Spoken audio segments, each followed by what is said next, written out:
spoon hit the glass with a sound that didn't belong in a room like this. Not in the penthouse conference suite of Ashcroft Holdings, 70 stories above Manhattan. Not on a table that cost more than most people's annual rent. Not in front of a man like Victor Ashcroft, who was known for two things: never flinching under pressure and never being interrupted during lunch. He stared at the object. It wasn't silver. It wasn't clean. Just a bent, scratched-up cafeteria spoon, set right in the middle of his sea bass and fennel. He looked up at the assistant, pale and trembling. "What is this?" "It came in a box," she whispered. "No return address." Victor lifted the card that had been tucked inside. One line, handwritten. "Now you won't be able to eat in peace." His fingers twitched. No signature, no logo, just that. For the first time in 20 years, Victor felt his appetite shift not from poison or sickness, from memory. He stood, walked to the floor-to-ceiling window overlooking the city. The spoon glinted under the high white lights behind him. In the glass, his own reflection stared back, immaculate suit, composed eyes, but the hands had started to shake. Just slightly. It had been 12 months since the night on Ridgeway Drive. No one knew. No one was supposed to. 1 year earlier, October rain poured down in diagonal sheets, erasing shapes, blurring headlights. Victor had left the charity gala without security, without a driver. He hated waiting, hated ceremony. The brand-new Maserati handled curves like silk. Ridgeway Drive twisted past the industrial district, a known shortcut back to the private elevator that led directly to his apartment. At 11:48 p.m., something darted out into the road. He didn't brake in time. The sound was sickening, not a thud, a crunch, bone, metal ground. He stopped. He got out. The boy was curled like a broken insect under the street lamp. No ID, no phone. Maybe 17, maybe 19, thin, soaked. His wheelchair was 5 feet away, bent like a paperclip. Victor looked down at him and chose not to call anyone. He drove home. The next morning, a quiet donation was made to a Level 1 trauma hospital in Queens. An anonymous foundation covered the boy's medical costs. Weeks later, his team was instructed to monitor one specific recovery case. No names, no visits, no contact. Victor turned back from the window. The spoon was still there. A year had passed. He'd buried him. And now the boy had sent him a message. Not for money, not for revenge, but something colder, something that had waited a year until Victor felt safe. He didn't even know the boy's name, but the boy clearly knew his. And whatever was coming next, it had already started. The Queens General Trauma Unit hadn't seen anything like it. The boy arrived half-conscious, soaked, no ID, multiple fractures, internal bleeding, blunt force head trauma. Paramedics assumed he'd be dead by morning, but he wasn't. They listed him as John Doe Hash, 34Q8. Nurses took turns guessing his age, 18, maybe 20, mixed race, maybe Middle Eastern. He didn't speak, couldn't.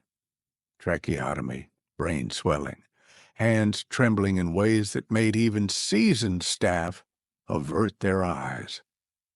He coded twice, fought off infection, came out of the coma on day 11, and started screaming. Not with sound. His vocal cords were useless.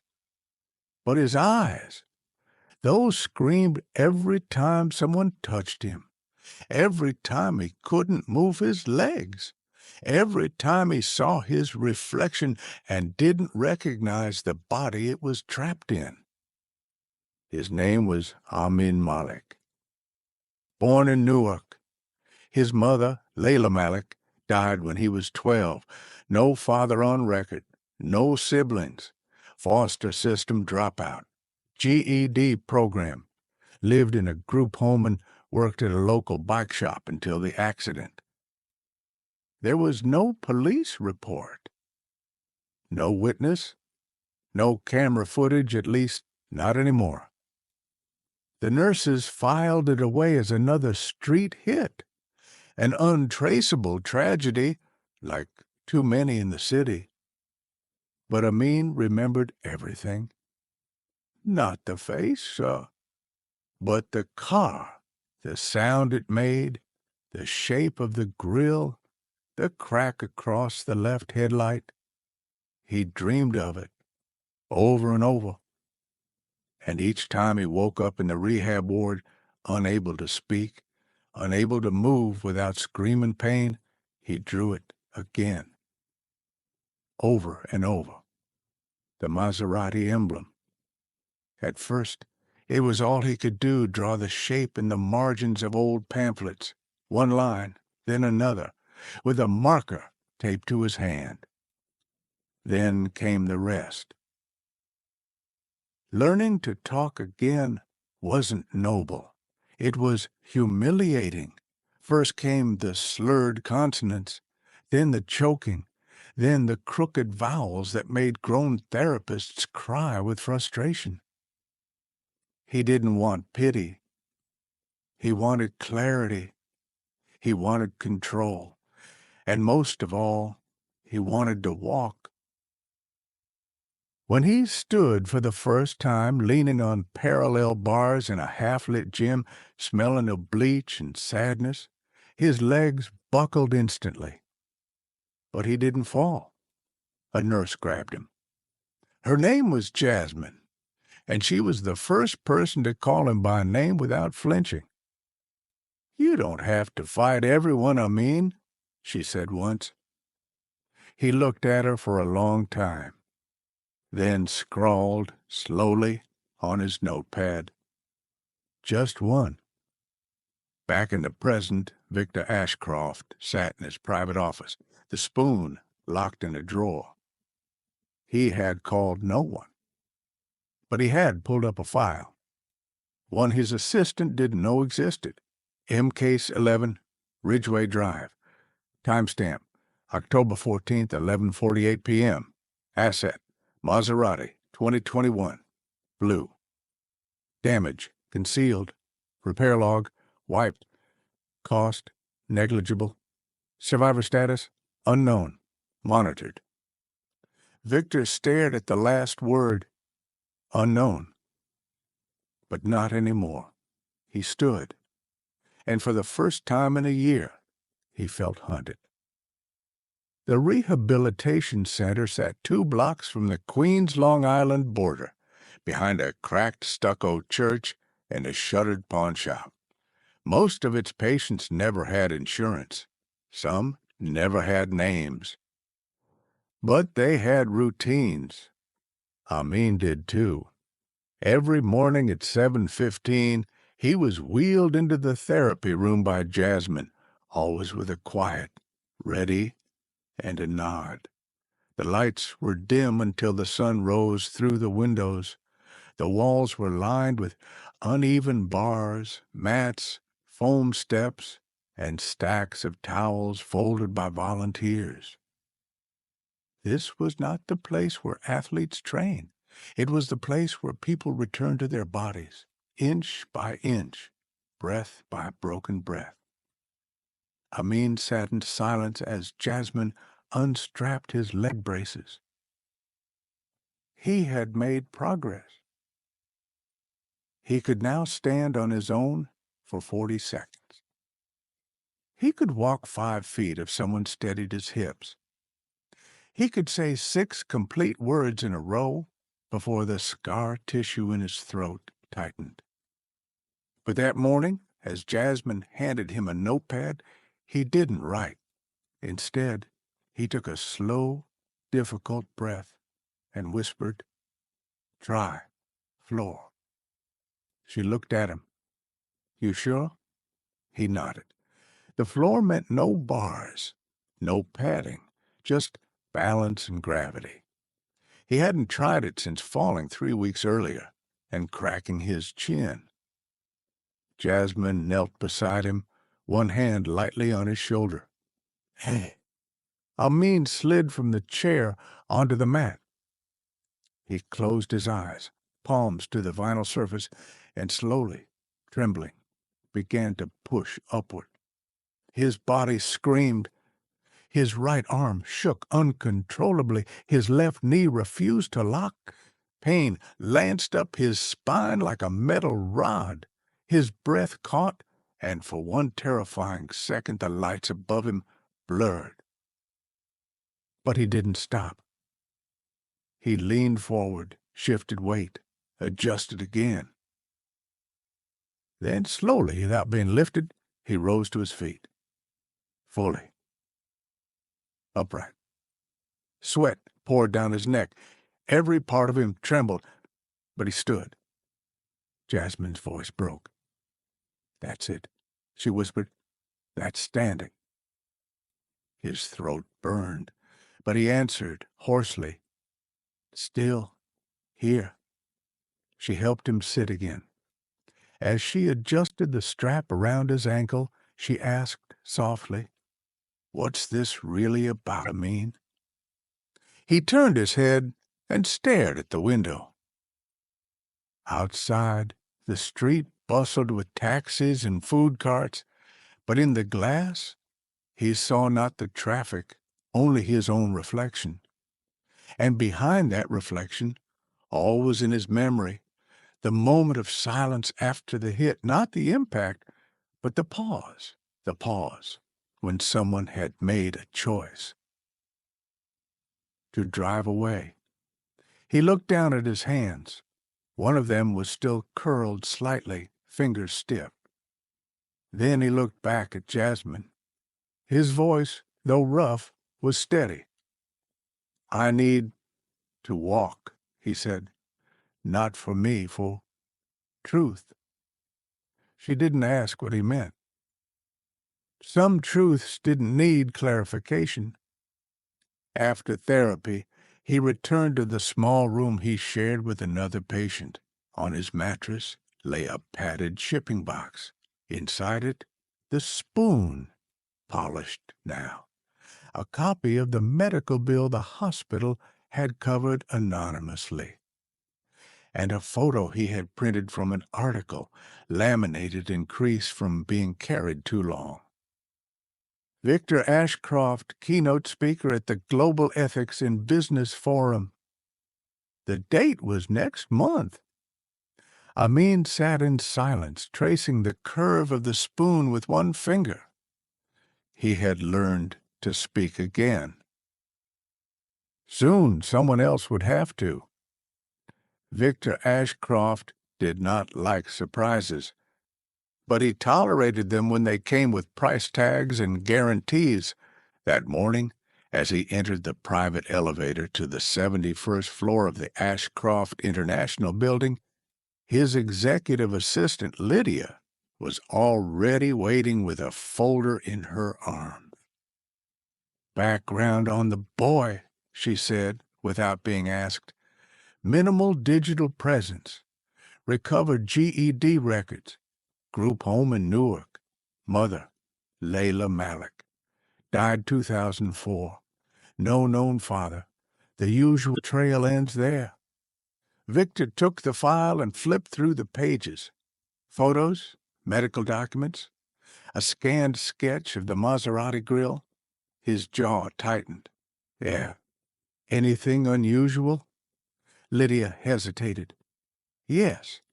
His mother, Layla Malik. She once filed a civil case against a venture capital firm for breach of contract.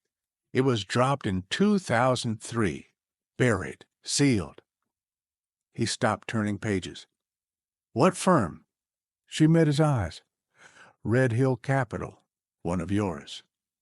At the time, you were listed as junior partner. The name hit him like old perfume faint, lingering and unwelcome. Red Hill was where he had made his first real money, where he'd learned how to outlast anyone in a deal, where he first saw how silence could be bought for less than a legal retainer. He closed the folder. Reach out to the usual channel, he said, discreetly. I want to know if that file is still buried, and I want a number on how much it would cost to keep it that way. Lydia didn't ask questions. She never did. That night, Victor stood on the balcony of his penthouse, glass of wine in hand, watching the city lights flicker. Across the table sat a man in a linen jacket, thin smile, no necktie.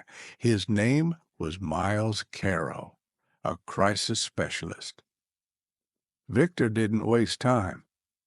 I want to know what the boy wants. Miles swirled his drink slowly. You think this is about money? Victor exhaled sharply. Everything is. Miles tilted his head. Then why'd he send you a spoon instead of a lawyer? Victor didn't answer. Miles leaned forward.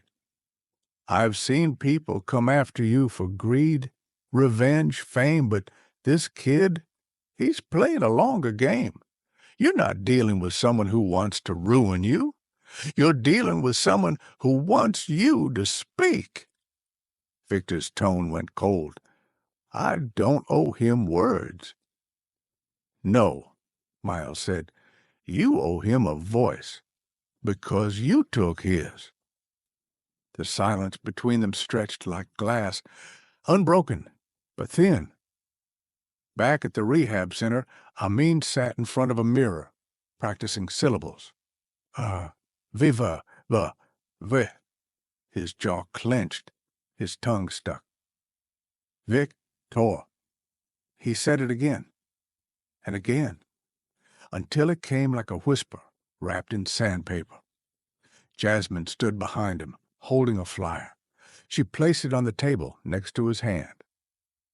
Global Ethics in Business Forum. Keynote, Victor Ashcroft.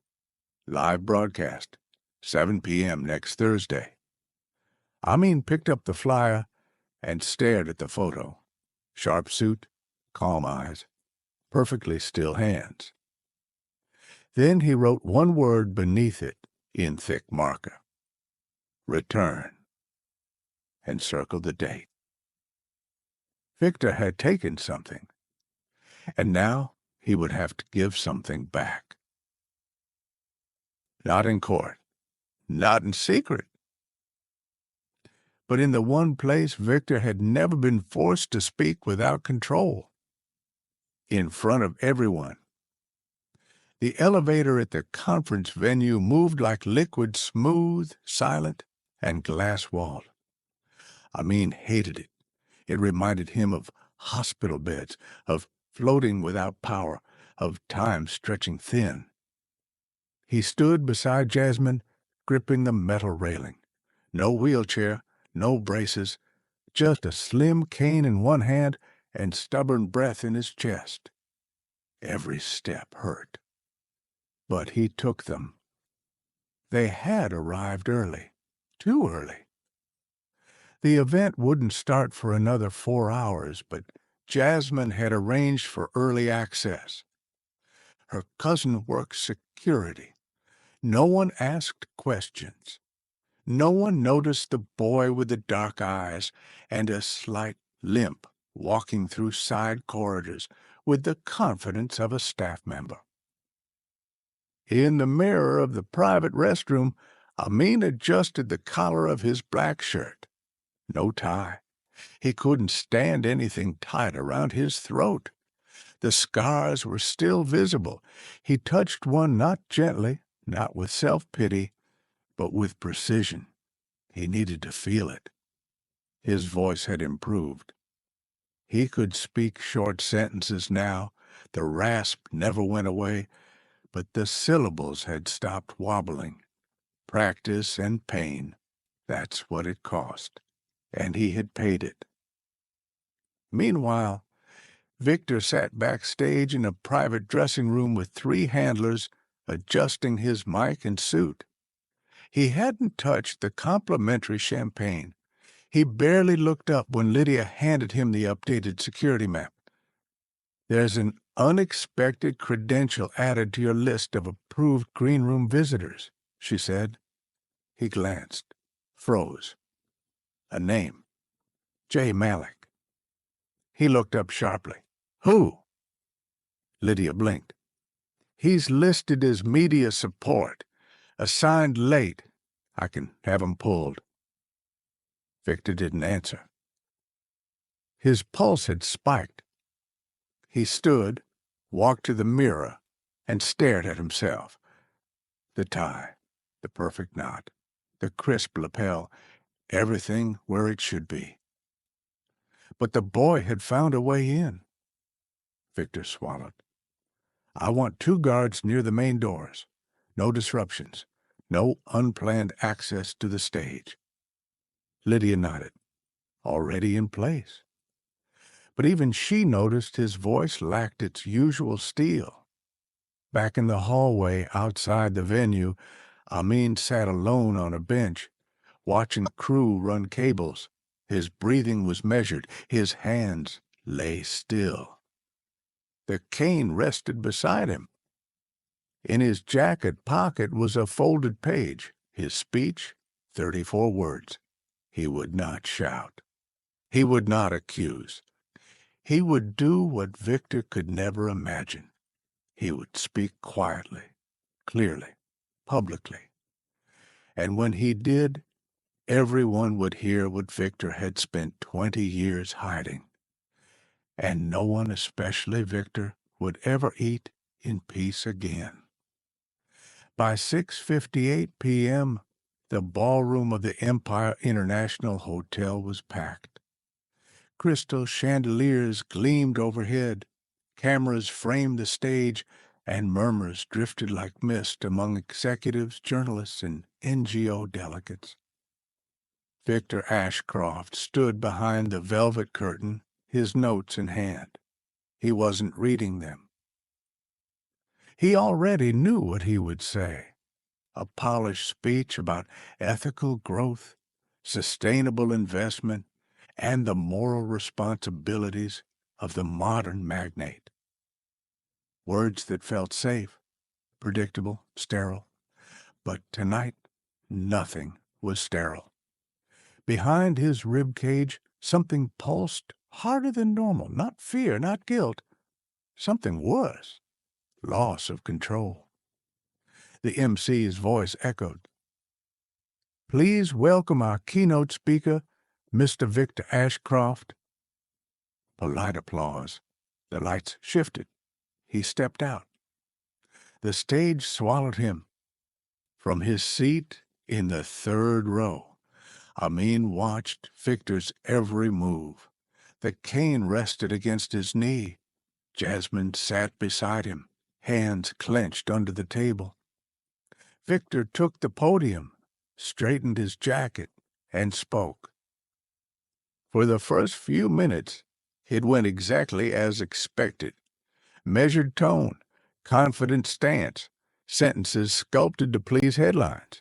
No emotion, no hesitation. He said the word integrity 3 times. Then, somewhere between global responsibility and shared human dignity, saw him. The boy from Ridgeway. Not a ghost, not a nightmare, but a body. Alive, upright, breathing. Victor's throat dried. He skipped a line, repeated himself. The audience didn't notice, but Amin did. He stood, slowly. Every step toward the stage was deliberate, like walking through thick mud. He didn't need the spotlight. He didn't raise his voice. He stopped at the edge of the stage and looked up. Victor hesitated. His mouth moved, but the words jammed in his throat. Amin took out the small wireless mic Jasmine had hidden in his jacket. He clipped it to his collar. A technician backstage, unaware of who he was, connected it live. The ballroom hushed. He lifted the folded paper with 2 fingers and began to speak. His voice was rough, sandpaper over concrete, but each word cut through the silence like a chisel. I was 17. You hit me. You drove away. You paid my bills, but not my pain. You took my voice, so I came to borrow yours. Victor didn't move. Amin unfolded the final line, handwritten in ink that had smudged from the sweat of his palm. This is not revenge. This is a return. He set the page on the stage floor. Then, from his pocket, he pulled out the spoon. He held it up visibly, unmistakably, and dropped it. It struck the wooden stage with a sharp, ringing clang. The sound carried loud, clear, unforgettable. Then he turned and walked away, every step echoing louder than Victor's entire speech. No one clapped. No one whispered. For the first time in his career, Victor Ashcroft stood on stage in total silence. Yeah, and it was not his. The video spread within hours. It wasn't part of the official broadcast. The cameras had cut away when Amin approached the stage, the feed replaced with a static company logo and a quiet apology for technical difficulties. But someone in the third row had recorded it all on a phone. The spoon. The voice. The moment. By morning, it had 2 million views and a name. The Boy and the Billionaire. The media came fast and chaotic. They called it confrontation, performance, protest. They dissected Amin's voice, analyzed Victor's facial muscles, ran footage through lie detection software, matched the spoon model to hospital supply catalogs. Victor's team issued a short statement. Mr. Ashcroft is aware of the incident and refrains from speculation until facts are verified. But silence was a fact now, and it wasn't his to weaponize anymore. Amin didn't give interviews. He returned to the rehab center the next day, walked in unassisted, nodding to the receptionist, cane in hand. He sat in the same therapy room as always, facing the bars, breathing slow. Jasmine sat beside him, quiet. He turned to her. Feels lighter now. She smiled. You said what needed saying. He looked down at his hands, still scarred, still stiff, but his grip no longer trembled. He had no lawsuit, no press agent, no agenda, only clarity. Across the city, Victor stood alone in his office. The drawer was open. Inside, the spoon, the photograph, the folded letter. He didn't look at them. He looked at the empty glass in his hand, the half-eaten meal on his desk, the skyline beyond the glass. That sound, the metal on stage, it lived in his head now, not loud, but constant. He sat, finally, and opened his laptop. Typed slowly. To PR department. Subject, scheduled address. Live message. I want to speak, not from a script. Schedule a press conference. No teleprompter. He hesitated, then added, and invite him. 2 days later, the press gathered in a small hall in Midtown. No banners, no branding, just a podium and 2 microphones. Victor Ashcroft walked in alone. He looked smaller now, not physically, but something in him had stepped down from the throne he'd always carried invisibly. He faced the crowd. I built my career on saying the right things, he began. I learned early that power often depends more on silence than truth. Last year, I made a choice. I saw a body in the road. I saw my own reflection in the windshield, and I drove away. A murmur rippled. Cameras zoomed in. He continued. I covered it with money, with influence, with absence, but it didn't go away. Because pain doesn't vanish when it's buried. It waits. It learns to walk. It finds the words you denied it. He paused. And sometimes it comes back not to destroy you, but to ask you to finally listen. He nodded once, then stepped away. Behind him, the second microphone remained empty. But in the crowd, one figure stood, dark jacket, steady cane, scar on his throat. He didn't speak again. He didn't have to. He had already returned the silence. And now, someone else was carrying it. Amin never asked for anything after that.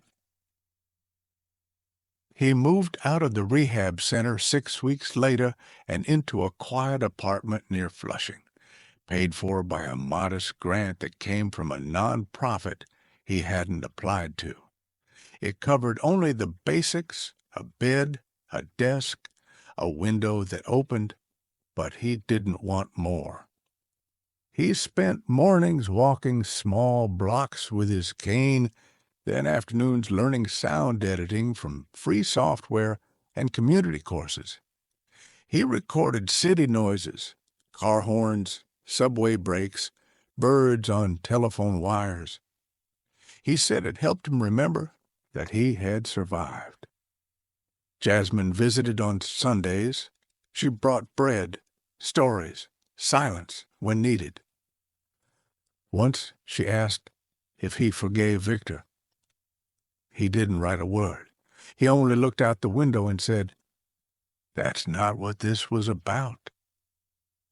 Across the city, in a glass-walled penthouse, Victor no longer used to host anyone. The air was always a little too quiet.